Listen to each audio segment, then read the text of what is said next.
हाय। Exam में बचे हैं 10 दिन और तुम अभी भी गिल्ट ट्रिप में घूम रहे हो। देखो, अब तुम्हारे पास सिर्फ दो ऑप्शन है।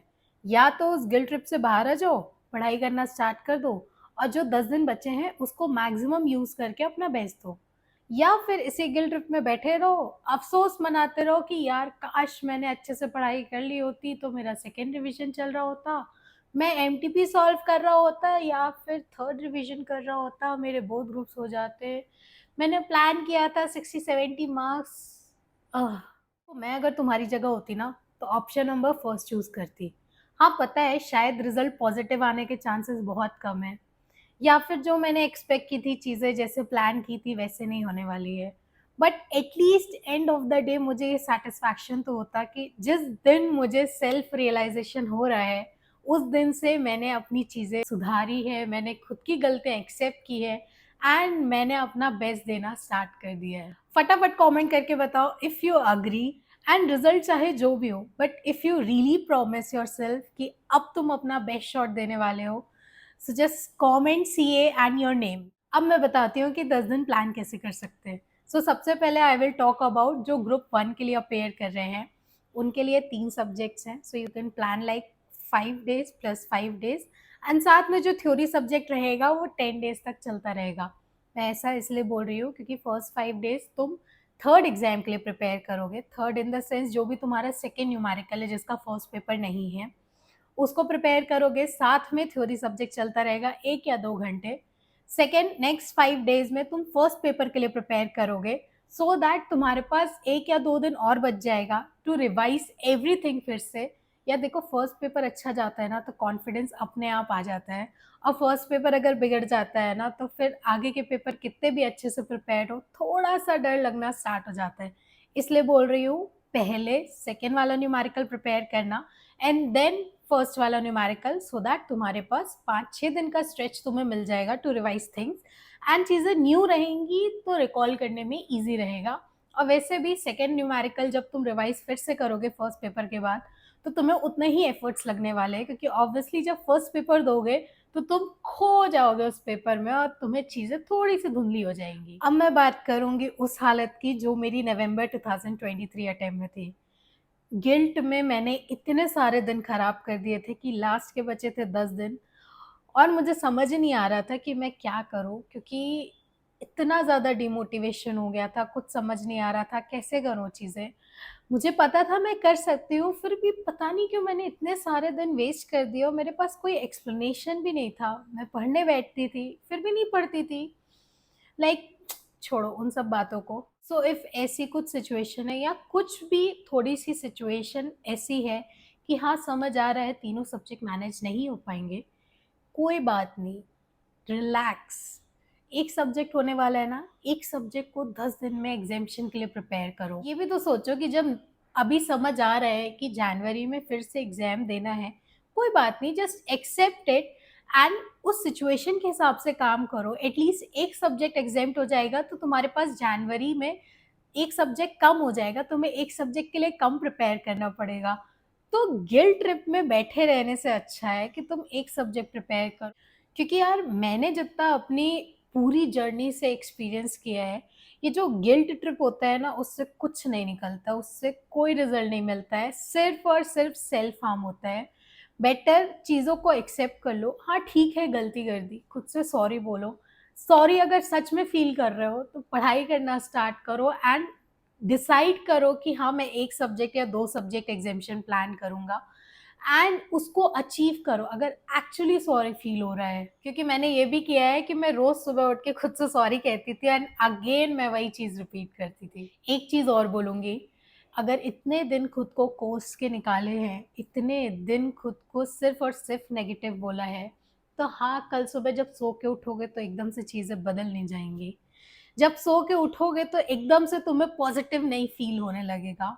धीरे धीरे चीज़ें होंगी, थोड़ा सा खुद को टाइम दो, थोड़ा सा पेशेंस रखो एंड ऑब्वियसली यार पढ़ाई करने के लिए ना एफर्ट्स लगते हैं। हाँ दिखता है कि पढ़ाई करना इजी है, बट नहीं, इजी नहीं है पढ़ाई करना। पढ़ाई करने के लिए फोकस, मूड, एनवायरनमेंट, हाँ बहुत सारी चीज़ें चाहिए पड़ती हैं। थोड़ा सा पेशेंस चाहिए, 10 दिन बचे हैं, टायर्ड फील होगा, एग्जॉस्टेड फील होगा, लगेगा कि अब नहीं हो रहा है, बस गिव अप करना है, बट नहीं, उस टाइम पे just take one deep breath. एक से नहीं काम चल रहा है, एक और लो, just close your eyes, smile, and देखो खुद से अंदर से आवाज आएगी कि नहीं, यू कैन। ठीक है, पूरा नहीं तो एटलीस्ट फर्स्ट स्टेप तो अचीव करूंगा मैं। सो उस फर्स्ट स्टेप के लिए प्लीज यार पढ़ाई करना स्टार्ट कर दो। नाउ कमिंग टू दोस्त जिसने पढ़ाई की है पर भाई साहब डर इतना ज्यादा लग रहा है कि कॉन्फिडेंस ही नहीं आ रहा है। देखो, कॉन्फिडेंस नहीं आएगा ऑब्वियसली, एग्जाम हॉल में जाओगे, पेपर दे दोगे, उसके बाद भी कॉन्फिडेंस नहीं आएगा। few tips which you can incorporate while studying. The first one is random self evaluation, RTP, MTP, pass paper, कोई भी आईसीआई का स्टफ जो अभी तक नहीं देखा है उसको उठाओ, उसके कुछ रैंडम क्वेश्चंस पिक करो जो भी टॉपिक कवर कर चुके हो, देन सॉल्व इट, जैसे भी एग्जाम में सॉल्व करने वाले हो वैसे उसको सॉल्व करो, एंड देन कंपेयर।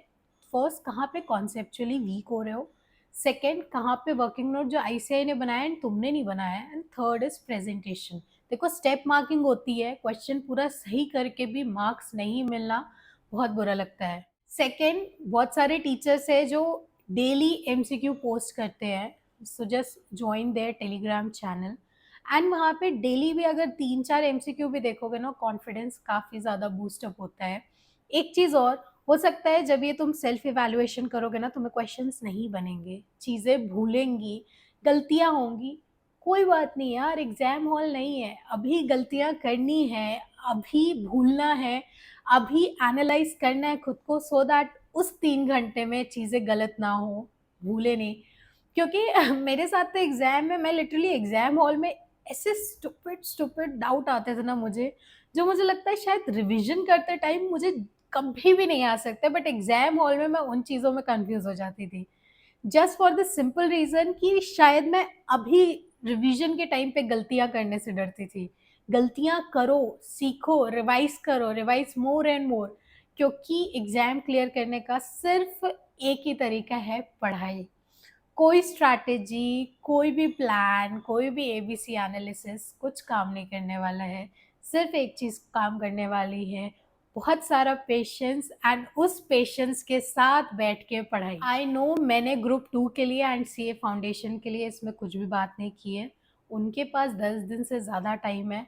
इफ़ उनको प्रॉब्लम हो रही है, इफ़ उनको प्लान करने में दिक्कत हो रही है, please feel free to connect me. Telegram में मुझे आप मैसेज कर सकते हो, I am available, and in fact group 1 के लिए भी ऑब्वियसली मैं अवेलेबल हूँ। एंड एक चीज़ और, thank you so much for trusting मी। मतलब आई गेस मैं 100 टच करने वाली हूँ, मैंने अप्रॉक्स 100 जूनियर्स की हेल्प कर दिया, एंड इट फील्स गुड जब आप मुझे बोलते हो कि दीदी थैंक यू, आपने मेरी हेल्प की, उस टाइम पे लगता है हाँ यार मैं कुछ कर सकती हूँ।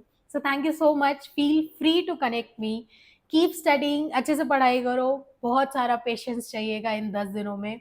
सिर्फ पेशेंस के साथ पढ़ाई करते रहना है, गिव अप नहीं करना है। इतने दिन जो पढ़ाई की है, इतने दिन जो सैक्रिफाइस किए हैं, इतने दिन जो सोचा है, इमेजिन किया है खुद को, उसको वेस्ट नहीं करना है। सिर्फ लास्ट के 10 दिन, ये 10 दिन आपकी पूरी चीज़ें बदल देंगी। इन 10 दिनों में अगर चीज़ें अच्छे से नहीं पढ़ी ना, तो जितना अभी तक पढ़ा है वो वेस्ट हो जाएगा शायद। और इन 10 दिन में, ठीक है, पहले चीज़ें शायद थोड़ी-सी अप डाउन रही होंगी, बट इन 10 दिन में अगर अपना बेस्ट दे दिया, तो रिज़ल्ट बहुत अच्छा आएगा। कीप स्टडिंग, एंड इन 10 दिनों में गिव अप बिल्कुल भी नहीं करना है। All the best and stay tuned.